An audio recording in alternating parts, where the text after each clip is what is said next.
রমজান মাসের প্রথম থেকেই আমরা নিরাপত্তামূলক ব্যবস্থা গ্রহণ করেছি। ঈদের সময় আপনার কতগুলি ঘটনা ঘটে, যেমন এই সময় বিপণী বিতানে রমজান মাসের শুরু থেকে প্রচুর বিক্রি কিনে হয়, অনেক অর্থের লেনদেন হয়। তো যার জন্য এই সময় ছিনতাই, চাঁদাবাজি এই ধরনের অপরাধের একটা প্রকোপ থাকে। তো আমরা রমজান মাসের শুরু থেকেই এই ধরনের অপরাধ নিয়ন্ত্রণের জন্য কাজ করে আসছি এবং আপনারা দেখেছেন যে ছিনতাই, চাঁদাবাজি এই ধরনের অপরাধ এখন কিছুটা নিয়ন্ত্রণে এসেছে। আমরা ঈদ পূর্ববর্তী, ঈদের দিন এবং ঈদ পরবর্তী 3 ধাপে আমাদের দায়িত্ব পালন করতে হয়। ঈদ পূর্ববর্তী ধাপের আমরা প্রায় শেষ পর্যায়ে।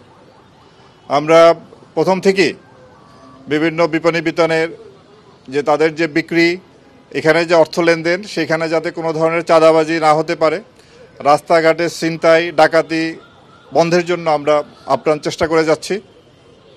এরপরে যারা ঈদ উপলক্ষে ঘরমুখী মানুষ যারা ঢাকা ছাড়বেন বা বিভিন্ন শহর থেকে গ্রামে যান, তাদের যাত্রা যাতে নির্বিঘ্ন নিরাপদ হয় সেজন্য আমরা অন্যান্য বাহিনীর সাথে কাজ করে যাচ্ছি।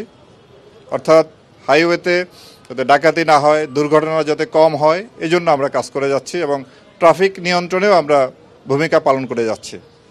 এই সময় আপনার বাস টার্মিনাল, লঞ্চঘাট, ট্রেন স্টেশন, এখানে প্রচুর জনসমাগম হয়। তো সুতরাং সেখানে নিরাপত্তার জন্য আমরা দেশব্যাপী টহল, গোয়েন্দা নজরদারি, সাদা পোশাকের ডিউটি এবং অন্যান্য বাহিনীর সাথে সমন্বয় রেখে আমরা এই নিরাপত্তামূলক ডিউটি পালন করি। এরপরে